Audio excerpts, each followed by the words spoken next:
தீபம் விளக்கேற்றும் எண்ணெய், ஒரு தெய்வீக அனுபவம்.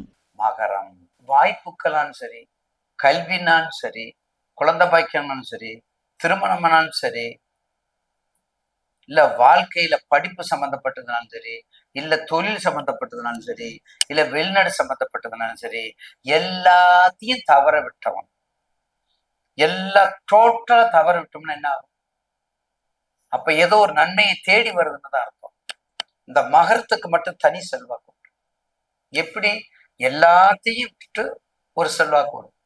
எல்லாத்தையும் இழந்துட்டு, எல்லாத்தையும் பறி கொடுத்துட்டு, கடைசியா தான் செஞ்சாதான் திருப்தி, தான் நினைச்ச காரியத்தை செய்யணும், கொஞ்சம் சுயநலத்தோடு செய்யணும்.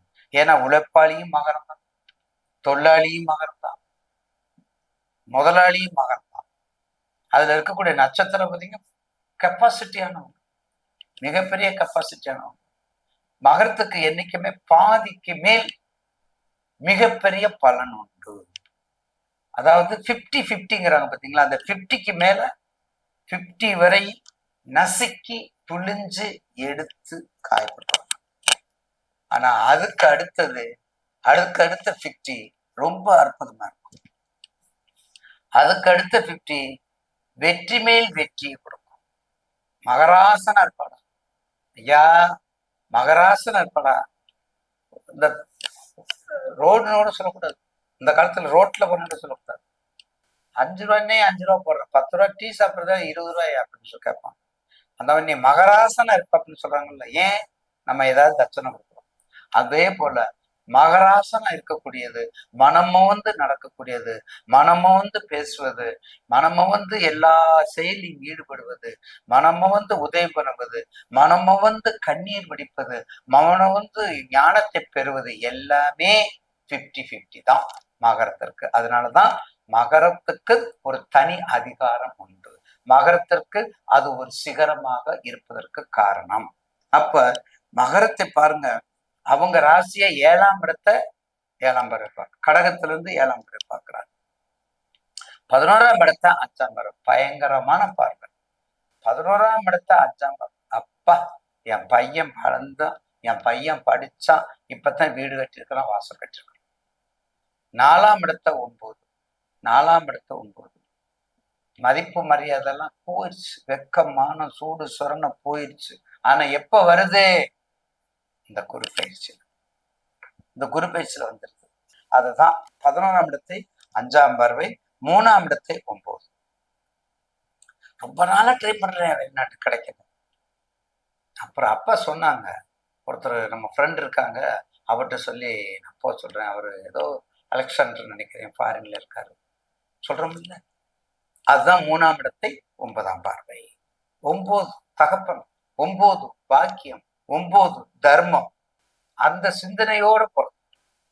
அப்படிப்பட்ட கருப்பு சம்பந்தப்பட்ட தொழில், தேங்காய், தேங்காய் மட்டை, பிரிக்ஸு, செங்கல் சூளை, பொறியியல் துறை, வல்லுநர் துறை, ஆராய்ச்சி துறை, கேண்டீன், அது கூட வைக்கலாம். திருவோணம் இருக்குல்ல, அதுக்குள்ள திருவோணம் இருக்குல்ல, அந்த துறை, திருவோணத்துறை, அந்த கேண்டீன் கேட்டரிங் துறை, நிர்வாகத்துறை, உழைப்பாளி, பாருங்க எங்க இருந்தாலும்.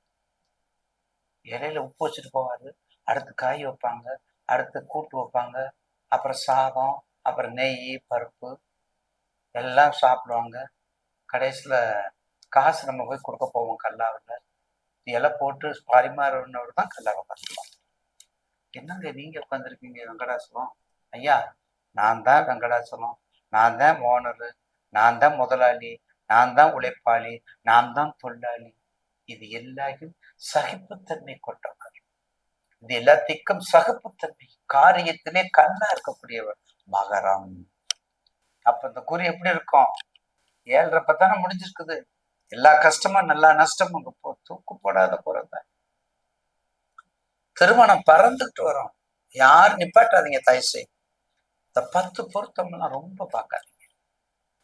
இப்ப யார் பொருத்தம் பார்க்கறாங்க? எந்த ஜோசியர் பொருத்தத்தை கேட்குறீங்க நீங்க? 100க்கு எத்தனை பேர் பொருத்தம் பார்க்குறாங்க?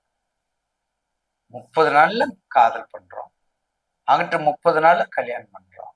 அங்கிட்ட 30 நாள்ல என்ன பண்றோம்? சொல்லக்கூடாது இல்லையா? நல்லதுதானே சொல்லணும். அதனால ரொம்ப கவனமா இருக்கும்.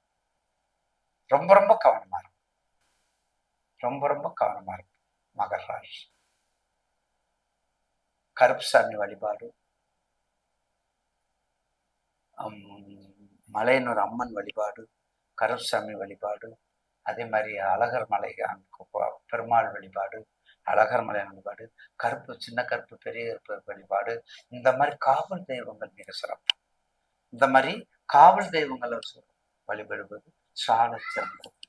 மறந்துடாதீங்க.